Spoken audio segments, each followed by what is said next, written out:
Hay historias que nacen en el desierto, donde cada gota de agua vale más que el oro, y donde un solo acto de bondad puede cambiar el destino de pueblos enteros. Esta es la historia de Don Esteban Morales, un vaquero de 62 años que vivía solo en su rancho El Descanso, en el corazón del desierto de Sonora, México. El calendario en la pared de la cocina de Don Esteban marcaba el día 127 sin lluvia. Cada mañana, el viejo vaquero hacía una marca con carbón en la pared de adobe, como si contara los días de una condena que se prolongaba sin piedad. Su rancho, que una vez había sido el orgullo de la región con sus pastos verdes y ganado próspero, ahora parecía un esqueleto blanqueado por el sol implacable del desierto. Don Esteban había aprendido mucho sobre la dureza de la vida en la frontera en sus 62 años. Su rostro, curtido como cuero viejo, llevaba las marcas de décadas bajo el sol. El rancho había sido próspero una vez, con 50 cabezas de ganado pastando en campos que ahora eran solo tierra agrietada y espinos secos. 3 pozos artesianos proveían agua abundante para la casa, los animales y un pequeño huerto donde su esposa Esperanza cultivaba tomates, pimientos y hierbas aromáticas. Pero Esperanza había muerto 3 años antes, y la sequía había llegado como una maldición bíblica, lenta pero inexorable. Primero se secaron los arroyos estacionales, luego los pozos menores comenzaron a bajar de nivel. El ganado empezó a morir, primero los terneros más débiles, luego las vacas más viejas. Don Esteban tuvo que vender la mayor parte de sus animales a precios miserables antes de que murieran de sed. Ahora solo quedaban él, sus 5 vacas moribundas, su caballo Rayo, un alazán de 20 años que había sido compañero fiel desde tiempos mejores, y un barril de agua de 50 litros que había estado racionando religiosamente durante las últimas 2 semanas. Cada mañana, Don Esteban desarrollaba el mismo ritual de supervivencia. Se levantaba antes del amanecer, cuando el aire del desierto aún conservaba algo de la frescura nocturna, revisaba sus trampas para liebres, daba de beber a Rayo con una ración medida de agua, y luego se dirigía al último pozo funcional para medir el nivel con una cuerda y una piedra. El pozo, que una vez había tenido 20 metros de profundidad, ahora solo conservaba un charco lodoso en el fondo. Don Esteban calculaba que hasta el final de la semana, incluso eso habría desaparecido. Tenía agua para 6 días más. Después de eso, tendría que tomar una decisión: quedarse y morir en la tierra que había sido su hogar durante 40 años, o abandonarlo todo y unirse a la caravana de desesperados que buscaban una nueva vida en lugares donde aún llovía. Al día 127 amaneció como todos los anteriores, con un cielo claro que prometía otro día de calor insoportable. Al revisar el barril de agua, Don Esteban calculó que le quedaban exactamente 12 litros.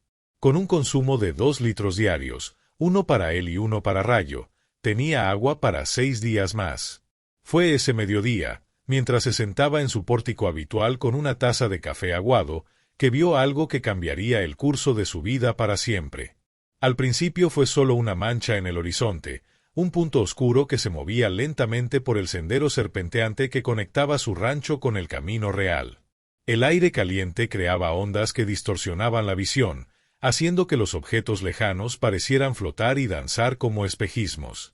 Durante los primeros minutos, pensó que era exactamente eso, otro espejismo. En los últimos meses había visto tantos que ya no confiaba del todo en sus ojos. Pero este punto continuó acercándose con una consistencia que los espejismos no poseían. Lentamente, muy lentamente, fue tomando forma humana. Era una persona pequeña, posiblemente un niño, que caminaba con el paso incierto de quien lleva muchas horas bajo el sol. La figura se tambaleaba ligeramente, como si cada paso exigiera un esfuerzo sobrehumano. Cuando el viajero se encontraba a unos 200 metros, Don Esteban pudo confirmar, era efectivamente un niño, no mayor de 10 u 11 años. Vestía la ropa tradicional de los indios yaquis, una camisa de tela blanca que una vez había sido inmaculada pero ahora estaba manchada de polvo y sudor, pantalones de cuero que llegaban hasta las rodillas, y sandalias de cuero crudo que parecían haber caminado cientos de kilómetros. El cabello del niño, negro como obsidiana, estaba empapado en sudor y se pegaba a su frente y mejillas. Su piel, naturalmente bronceada, había adquirido un tono grisáceo que don Esteban reconoció de inmediato. Era el color de la deshidratación severa. Pero fueron los ojos del niño lo que más impactaron al vaquero. Grandes, oscuros, hundidos en sus órbitas por la fatiga extrema, esos ojos llevaban una expresión que don Esteban había visto antes en los animales del desierto cuando se acercaba a su final, una mezcla de resignación y una última chispa de esperanza que se negaba a extinguirse. El niño llegó hasta la cerca de madera que rodeaba el rancho y se detuvo. No dijo una palabra, no hizo ningún gesto de petición. Simplemente se quedó allí de pie, mirando a don Esteban con esos ojos que hablaban un lenguaje universal más elocuente que cualquier palabra. Durante algunos momentos, hombre y niño se observaron en silencio. El niño, con un esfuerzo visible, abrió la boca para hablar, pero solo salió un sonido ronco, como el crujir de hojas secas. Sus labios estaban agrietados y sangraban ligeramente en las comisuras. Las manos pequeñas temblaron. Lentamente, como un árbol que finalmente sucumbe a la tormenta, el niño se dejó caer de rodillas junto a la cerca. Don Esteban sintió una punzada en el pecho, un dolor físico que no tenía nada que ver con su edad o con las privaciones de los últimos meses. Era el dolor de reconocer el sufrimiento de otro ser humano, especialmente de un niño, y saber que estaba en sus manos hacer algo al respecto. El vaquero miró hacia su casa, donde sabía que el barril azul descansaba en la cocina con sus preciosos 12 litros de agua. 12 litros que representaban 6 días más de vida. 6 días más de esperanza de que quizá, por algún milagro, llegaran las lluvias. 6 días más para decidir si abandonar la tierra que había sido su hogar o morir en ella con dignidad. Luego miró al niño, que permanecía arrodillado junto a la cerca con la cabeza baja, como si hubiera llegado al final de una peregrinación sagrada. Conocía las historias, sabía de las tensiones entre colonos mexicanos y las tribus yaquis. Había oído hablar de ataques, de venganzas, de una espiral de violencia que parecía no tener fin. Pero lo que tenía delante no era un guerrero ni una amenaza. Era un niño sediento, perdido en el desierto, probablemente separado de su familia, enfrentando la misma muerte lenta que él mismo había estado contemplando. En ese momento, don Esteban tomó una decisión que cambiaría no solo su destino, sino que se convertiría en leyenda entre dos pueblos. Se dirigió hacia la casa con pasos firmes.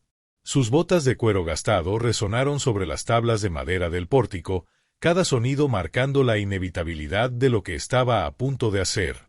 En la cocina, el barril azul lo esperaba, fiel guardián de su supervivencia. Don Esteban tomó su cantimplora de cuero, la misma que había cargado durante 20 años de trabajo en el rancho. Con manos que temblaron apenas ligeramente, abrió la llave del barril y comenzó a llenar la cantimplora. El agua caía gota a gota, cada una un pequeño cristal que reflejaba la luz que entraba por la ventana. Observó el nivel del barril descender hasta que la cantimplora estuvo completamente llena. 1 litro de agua. 1/6 de lo que le quedaba. Pero no se detuvo ahí. Tomó su taza de estaño, la misma en la que había tomado café esa mañana, y la llenó también hasta el borde. Después, con una determinación que sorprendió incluso a él, volvió a llenar la cantimplora hasta que rebosó. Cuando terminó, quedaban exactamente 8 litros en el barril. 4 días de vida en lugar de 6. Volvió al pórtico cargando la cantimplora llena y la taza de agua. El niño yaqui no se había movido, seguía arrodillado junto a la cerca como una estatua de bronce fundida por el sol del desierto.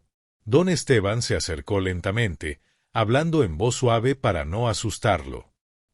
Muchachito, mira aquí. El niño levantó la cabeza.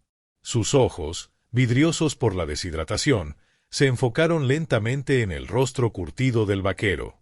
Don Esteban se arrodilló junto a la cerca, quedando a la misma altura que el niño. ¿Cómo te llamas, hijo?, preguntó don Esteban en español, aunque no estaba seguro de que el niño lo entendiera. El pequeño movió los labios, pero no salió sonido alguno. Don Esteban asintió comprensivamente.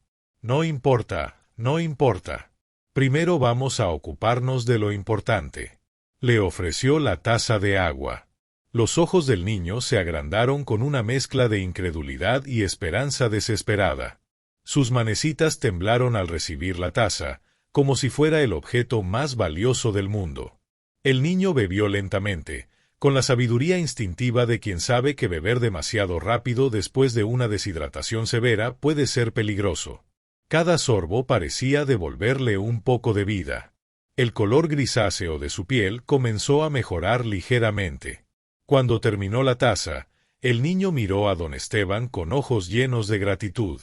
Esta vez, cuando intentó hablar, logró emitir un susurro ronco. «Gracias, señor». Su español era perfecto, aunque marcado por un ligero acento que revelaba que el yaqui era su lengua materna. Don Esteban sonrió y le ofreció la cantimplora. «Tómate tu tiempo, hijo. Bebe despacio. Hay más si necesitas». Era una mentira piadosa. No había más, o al menos no mucho más. Pero don Esteban había tomado su decisión, y no había espacio para arrepentimientos. El niño bebió de la cantimplora con la misma cautela deliberada. Mientras lo hacía, don Esteban pudo observarlo mejor. A pesar de su estado de agotamiento, era evidente que provenía de una familia que lo cuidaba bien. Su ropa, aunque sucia por el viaje, estaba bien hecha y remendada con esmero. Sus sandalias, aunque gastadas, habían sido confeccionadas por manos expertas. Y alrededor del cuello llevaba un pequeño amuleto de turquesa tallada en forma de águila. Cuando el niño terminó de beber, se sentó en el suelo con las piernas cruzadas y miró a don Esteban con ojos que ya no parecían vidriosos. «Me llamo Itoma Chay», dijo en voz baja. En español significa «nuestro padre». «Pero mi abuelo me llama Miguel». Don Esteban asintió. «Yo soy don Esteban Morales, para servirte. Este es mi rancho, El Descanso». Miguel miró alrededor, observando las tierras secas, las vacas esqueléticas que buscaban sombra bajo los mezquites, la casa de adobe que parecía un refugio en medio del infierno. «¿Usted está solo aquí, don Esteban?» «Sí, muchacho. Solo yo y mis vacas. Bueno, y Rayo, mi caballo». Como si hubiera escuchado su nombre, el alazán se acercó desde la sombra donde había estado descansando. Miguel extendió una mano pequeña y el caballo, con la sabiduría de los animales para reconocer las almas gentiles, se dejó acariciar. «Es bonito», dijo Miguel, sonriendo por primera vez desde su llegada. Miguel miró de nuevo a don Esteban, y esta vez había algo más que gratitud en sus ojos. Había curiosidad y, quizá, una pizca de preocupación. «Don Esteban, ¿por qué me dio agua? Mi gente y la suya, a veces no se llevan bien». Don Esteban se quitó el sombrero y se rascó la cabeza canosa. «Mira, Miguel, he vivido en este desierto 62 años. He visto muchas cosas, buenas y malas. Pero hay algo que he aprendido. Cuando un hombre ve a otro muriéndose de sed, especialmente si es un niño, no existe tal cosa como mi gente y tu gente. Solo hay personas. Solo hay seres humanos que necesitan ayuda». Miguel asintió solemnemente, como si entendiera perfectamente las palabras del vaquero a pesar de su corta edad. «Mi abuelo dice algo parecido. Dice que el agua no es de nadie, es de todos. Que quien puede dar agua y no la da, está robando la vida de otro. Tu abuelo es un hombre sabio». Miguel se puso de pie lentamente, probando sus fuerzas. El agua había obrado un pequeño milagro en su cuerpo joven y resistente. «Don Esteban, debo irme. Mi familia me está buscando. Nos separamos durante una tormenta de arena hace 3 días». Don Esteban asintió, aunque sintió una punzada de preocupación.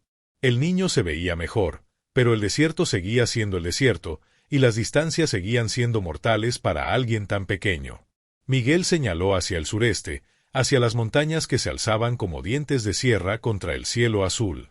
«Hacia las montañas azules. Mi abuelo conoce unas cuevas allí donde hay agua. Toda mi familia se dirigía hacia allá cuando nos perdimos». Don Esteban calculó mentalmente la distancia. Las montañas azules estaban al menos a 30 kilómetros de su rancho. Para un niño a pie, bajo el sol del desierto, significaba por lo menos 2 días de caminata. Miguel, espera. El vaquero volvió a la casa. En el armario guardaba un poco de carne seca que había estado reservando para los días más difíciles. Tomó la mitad y la envolvió en un paño limpio. También llenó una calabaza pequeña con los preciosos litros que le quedaban en el barril. Cuando volvió, Miguel lo esperaba junto a la cerca, listo para continuar su viaje. «Lleva esto», dijo don Esteban, entregándole la comida y la calabaza. «El camino es largo, y el desierto no perdona». Los ojos de Miguel se llenaron de lágrimas que no derramó. En lugar de eso, se quitó el amuleto de turquesa del cuello y se lo ofreció a don Esteban. «No puedo aceptar su agua y su comida sin dar algo a cambio. Este amuleto lo talló mi bisabuelo. Ha protegido a mi familia durante 4 generaciones». Don Esteban observó el pequeño águila de turquesa. Era una pieza hermosa, tallada con una maestría que hablaba de tradiciones ancestrales. «No puedo aceptar algo tan valioso, Miguel». «Sí puede», insistió el niño. «Mi bisabuelo me enseñó que cuando alguien salva tu vida, parte de tu alma se queda con esa persona para siempre. Esta águila lo protegerá como me protegió a mí». Don Esteban aceptó el amuleto con la solemnidad que merecía el momento. Se lo colgó al cuello, sintiendo el peso suave de la turquesa contra su pecho. «Gracias, Miguel. Lo cuidaré como si fuera mío». El niño sonrió y comenzó a alejarse. Después de algunos pasos, se volvió. «Don Esteban, mi abuelo se llama Tetaviate. Es el jefe de nuestro clan. Si alguna vez necesita algo, diga que es amigo de Miguel, nieto de Tetaviate. Cualquier yaqui lo ayudará». Don Esteban levantó la mano en despedida. «Ve con Dios, muchacho. Que encuentres a tu familia sanos y salvos». Miguel asintió y se alejó por el mismo sendero polvoriento por el que había llegado. Don Esteban lo observó hasta que se convirtió de nuevo en un punto pequeño, luego en una mancha, y finalmente desapareció entre las ondas de calor que distorsionaban el horizonte. Cuando el niño se perdió de vista, don Esteban volvió lentamente a su casa. En la cocina, el barril azul lo esperaba con sus 5 litros restantes. 2 días y medio de vida. Esa noche, don Esteban se sentó en su pórtico como todas las noches, pero esta vez había algo diferente. Tocaba ocasionalmente el amuleto de turquesa que colgaba de su cuello y sentía una extraña paz.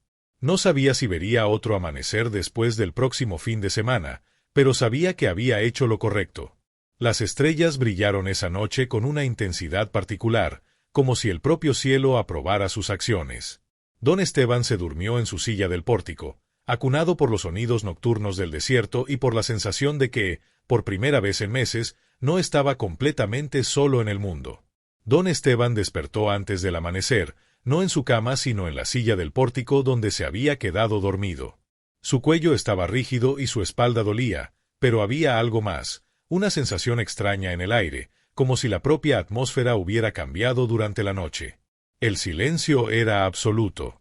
No se escuchaba ni el susurro del viento entre los mezquites, ni el canto matutino de los pájaros, ni siquiera el zumbido de los insectos. Era un silencio denso, casi sólido, que parecía presionar contra sus tímpanos. Rayo, que normalmente relinchaba suavemente para saludarlo cada mañana, estaba inmóvil bajo el cobertizo, con las orejas erguidas y dirigidas hacia el este. Las 5 vacas que le quedaban se habían agrupado instintivamente en un rincón del corral, algo que solo hacían cuando percibían algún tipo de peligro. Don Esteban se incorporó lentamente, sintiendo cada uno de sus 62 años en las articulaciones. Miró hacia el horizonte oriental, donde las primeras luces del amanecer comenzaban a teñir las montañas de rosa pálido. Al principio no vio nada inusual. Después, como si hubieran brotado de la propia tierra, los vio. Una línea perfecta de figuras humanas se extendía a lo largo de todo su campo visual, desde el extremo norte hasta el extremo sur de su propiedad. Estaban inmóviles como estatuas de piedra, separados entre sí por distancias exactas, como si hubieran sido colocados por un arquitecto invisible que había medido cada espacio con precisión matemática. Don Esteban sintió que el corazón se detenía por un momento, luego comenzó a latir tan fuerte que podía escuchar el pulso en sus oídos. Con manos temblorosas, se puso de pie y entornó los ojos para ver mejor en la luz tenue del amanecer. Eran guerreros yaquis. Incluso a la distancia, no había duda. Sus siluetas eran inconfundibles, altos, erguidos, con las plumas ceremoniales que se alzaban de sus tocados como pequeñas llamas contra el cielo pálido. Llevaban lanzas que brillaban con los primeros rayos del sol, y algunos tenían arcos con aljabas llenas de flechas a la espalda. Don Esteban comenzó a contar, moviendo los labios en silencio. 1, 2, 3, 4.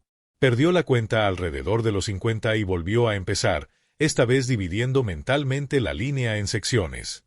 Cuando terminó su cálculo, sintió que las rodillas le flaqueaban. 150 guerreros. Quizá más. En el centro de la línea, directamente frente a la entrada principal de su rancho, se erguía una figura que claramente era el líder.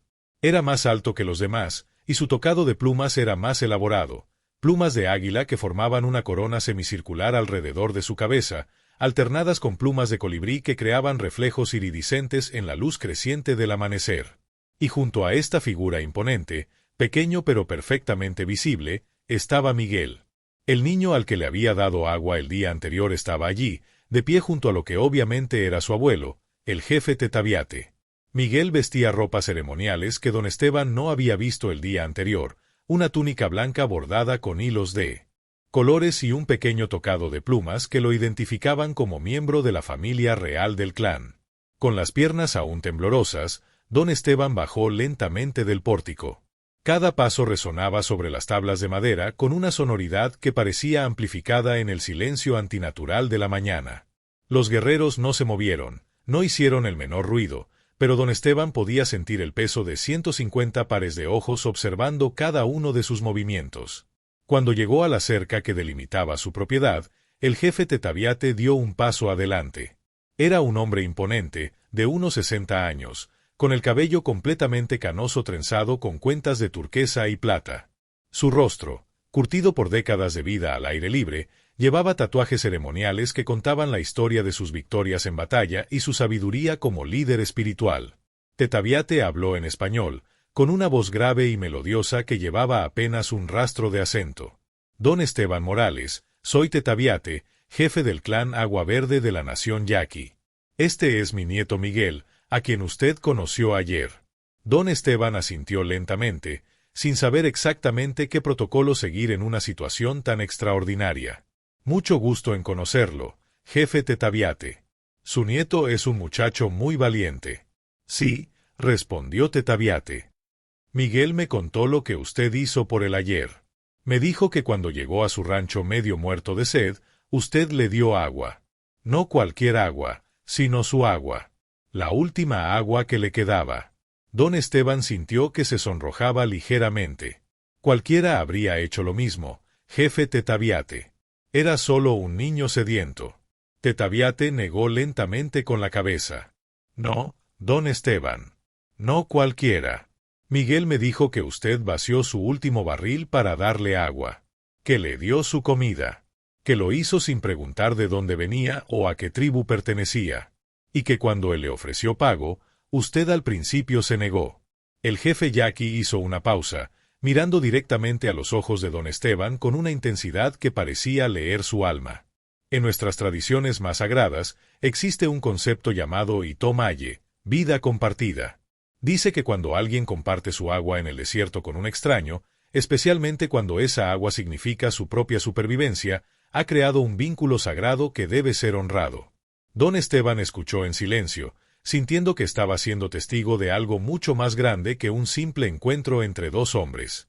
Mi pueblo caminó toda la noche para llegar aquí, continuó Tetaviate.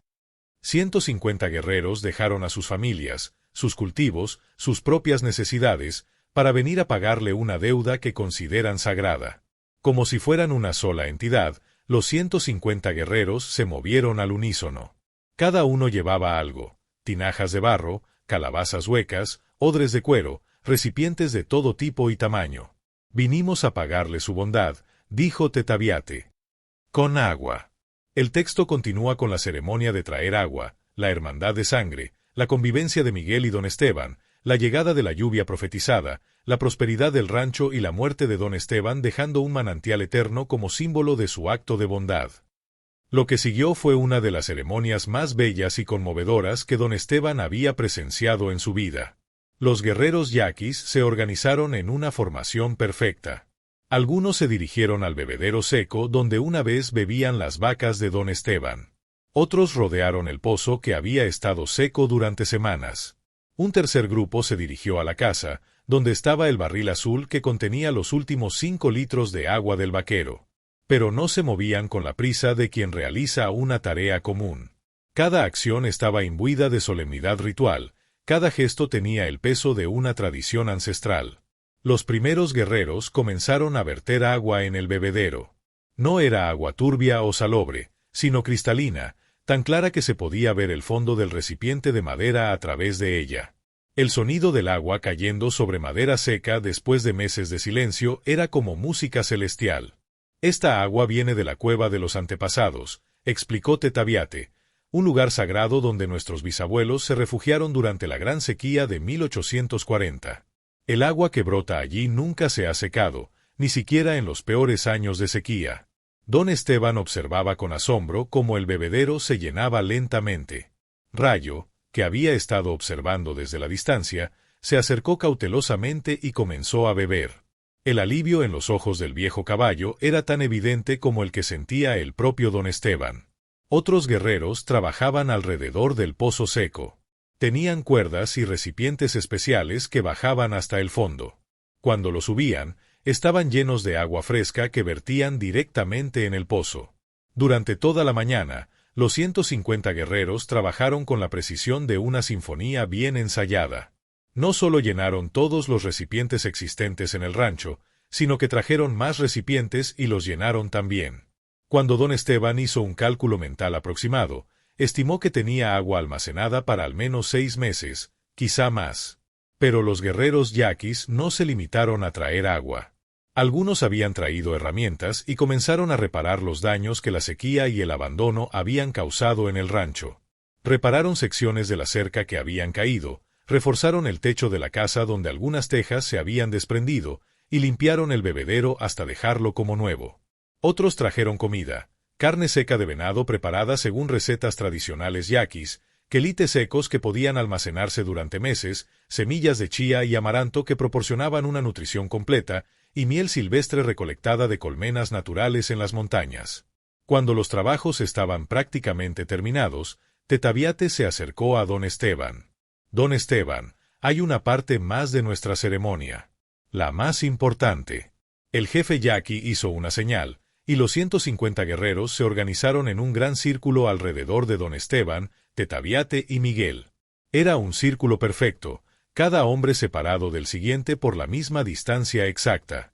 En nuestras tradiciones, explicó Tetaviate, cuando se crea un vínculo sagrado como el que usted creó ayer con Miguel, debe formalizarse ante toda la comunidad.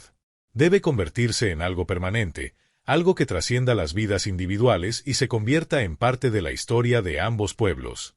De entre sus ropajes ceremoniales, Tetaviate sacó un cuchillo pequeño con mango de hueso tallado y hoja de obsidiana negra que brillaba como un espejo. Este cuchillo perteneció a mi bisabuelo. Ha sido utilizado en ceremonias sagradas durante más de 100 años. El jefe yaqui se hizo un pequeño corte en la palma de la mano izquierda. Una gota de sangre brotó y cayó sobre el suelo polvoriento del rancho. Esta sangre representa a mi pueblo, a mis antepasados, y a todas las generaciones futuras de yaquis que vendrán después de nosotros. Ofreció el cuchillo a don Esteban. El vaquero lo tomó con manos que apenas temblaron. Había participado en rituales católicos toda su vida, pero nunca había sentido la presencia de lo sagrado de manera tan intensa como en ese momento. Se hizo un pequeño corte en su propia palma. Su sangre, roja y caliente, goteó sobre el mismo lugar donde había caído la sangre de Tetaviate. Con esta sangre, dijo Tetaviate en voz alta, dirigiéndose tanto a don Esteban como al círculo de guerreros, declaramos que don Esteban Morales, dueño del rancho El Descanso, es hermano adoptivo del clan Agua Verde de la nación yaqui. Su casa es nuestra casa. Su tierra es tierra sagrada para nosotros. Sus enemigos son nuestros enemigos. Sus alegrías son nuestras alegrías. Los 150 guerreros respondieron al unísono con un grito que resonó en las montañas lejanas. Era un sonido primitivo y poderoso, que parecía conectar directamente con algo ancestral en el alma humana. Tetaviate tomó un puñado de tierra del lugar donde se había mezclado la sangre y se la ofreció a don Esteban. «Cómasela». Don Esteban dudó por un momento, luego tomó un poco de la tierra manchada de sangre y la llevó a la boca. Sabía a polvo y metal, pero también a algo más profundo, más significativo. Tetaviate hizo lo mismo. «Ahora somos hermanos de sangre y tierra», declaró. «Nada puede romper este vínculo, ni la muerte ni el tiempo». Miguel se acercó corriendo y abrazó simultáneamente a don Esteban y a su abuelo. «Ahora tengo un abuelo mexicano y un abuelo yaqui», gritó con alegría infantil, rompiendo la solemnidad del momento y haciendo reír a todos los presentes. Después de la ceremonia, los guerreros comenzaron a prepararse para partir. Tetaviate fue el último en despedirse. «Don Esteban, dejo a mi nieto con usted por una semana». «¿Cómo?». Don Esteban no entendía. «Miguel necesita aprender de usted. Necesita entender cómo piensa un hombre que puede dar su última gota de agua a un extraño. Esa sabiduría no se puede enseñar con palabras, solo con el ejemplo». Miguel sonrió y asintió entusiasmado. «Además», continuó Tetaviate, «usted necesita compañía. Un hombre no debe estar solo, especialmente un hombre que acaba de convertirse en hermano de toda una nación. Será un honor tener a Miguel como huésped». «No como huésped», corrigió Tetaviate. «Como familia». Los 150 jinetes se alejaron al galope, levantando una nube de polvo dorado que brillaba bajo la luz de la tarde. Don Esteban y Miguel los observaron hasta que desaparecieron en el horizonte, pero el eco de los cascos de sus caballos resonó durante mucho tiempo después de que se perdieron de vista. Aquí seguiría la última secuencia, la convivencia de la semana, la profecía cumplida, la prosperidad del rancho, el legado de don Esteban y el nacimiento del manantial eterno. Los 7 días que Miguel pasó en el rancho El Descanso fueron transformadores para ambos. Don Esteban descubrió que el niño no solo era inteligente y curioso, sino que poseía un conocimiento profundo del desierto que complementaba perfectamente su propia experiencia como ranchero. Miguel le enseñó a encontrar agua siguiendo los patrones de vuelo de las aves, a identificar plantas comestibles que había ignorado durante décadas y a leer las señales sutiles que indicaban cambios en el clima. «Don Esteban», le dijo una mañana, señalando unas nubes que se formaban en el horizonte oeste, «¿ve cómo esas nubes tienen el borde dorado? Eso significa que traerán lluvia, no solo viento». Efectivamente, esa tarde llovió por primera vez en 4 meses. A cambio, don Esteban le enseñó sobre el cuidado del ganado, la reparación de herramientas y los secretos de la construcción con adobe que habían sido transmitidos en su familia durante generaciones. Pero más allá de las enseñanzas prácticas, los dos desarrollaron un vínculo profundo que trascendía las diferencias de edad y cultura. Miguel llenó un vacío en la vida de don Esteban que había estado presente desde la muerte de Esperanza. El vaquero había sido padre, pero nunca había tenido la oportunidad de ser abuelo. Ahora, con Miguel, experimentaba las alegrías de enseñar y guiar a una mente joven y ávida de conocimiento. Una noche, mientras se sentaban en el pórtico observando las estrellas, Miguel hizo una pregunta que había estado rondando en su mente durante días. «Don Esteban, ¿por qué no tuvo miedo cuando me vio llegar? Mi abuelo dice que muchos mexicanos tienen miedo de los yaquis». Don Esteban reflexionó antes de responder. «¿Sabes, Miguel? Sí tuve miedo al principio. Cuando vi que eras yaqui, pensé en todas las historias que había escuchado sobre guerras y conflictos. Pero luego te miré de verdad, no a tu ropa o a tu raza, sino a ti como persona. Y vi a un niño sediento y exhausto que necesitaba ayuda. Y en ese momento, el miedo desapareció». Miguel asintió pensativo. «Mi abuelo dice que el miedo viene de no conocer a las personas. Dice que cuando realmente conoces a alguien, es muy difícil odiarlo. Tu abuelo es muy sabio. Don Esteban, ¿cree que otros mexicanos y otros yaquis podrían ser amigos como nosotros?» Don Esteban puso su mano en el hombro del niño. «Espero que sí, Miguel. Espero que sí». Al final de la semana, tal como había prometido, Tetaviate volvió por su nieto. Pero no vino solo. Lo acompañaban 10 guerreros cargados con herramientas de excavación, cuerdas y todo lo necesario para cavar pozos profundos. Durante los siguientes 3 días, los guerreros trabajaron en la excavación de los pozos. Utilizaban técnicas tradicionales combinadas con herramientas modernas, creando pozos que no solo proporcionarían agua abundante, sino que durarían generaciones. Estos pozos nunca se secarán, declaró el maestro excavador. Están conectados con el río subterráneo que alimenta las montañas.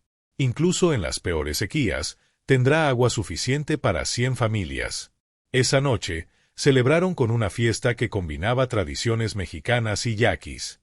Don Esteban preparó un cabrito al horno según la receta de su difunta esposa, mientras los yaquis cocinaron quelites y tortillas de maíz azul siguiendo recetas ancestrales.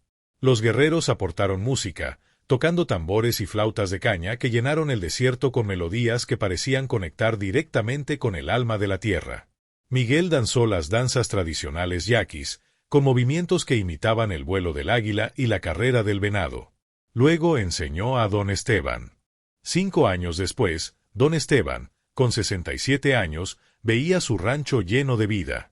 Miguel, ya un joven de 15, dividía su tiempo entre la educación yaqui con su abuelo y el aprendizaje práctico con don Esteban. El rancho empleaba a personas de diversas nacionalidades y orígenes, y se había convertido en un ejemplo de cooperación y prosperidad compartida.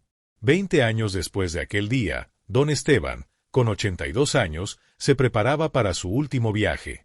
Miguel, ahora un líder respetado de su pueblo y diplomático reconocido, estaba junto a su cama. Tetaviate, ya anciano, había viajado desde las montañas para estar presente. Don Esteban, dijo Miguel, tomando la mano del vaquero, lo que usted comenzó no morirá con usted. Hemos fundado escuelas donde niños mexicanos y yaquis aprenden juntos. Creamos cooperativas donde las familias trabajan unidas sin importar su origen. Su ejemplo se ha extendido a más de 50 comunidades. Don Esteban sonrió débilmente. Hijo, yo no hice nada especial. Solo le di agua a un niño sediento. Sí, intervino Tetaviate, pero esa agua se convirtió en río. Y ese río está regando un futuro que ninguno de nosotros pudo haber imaginado.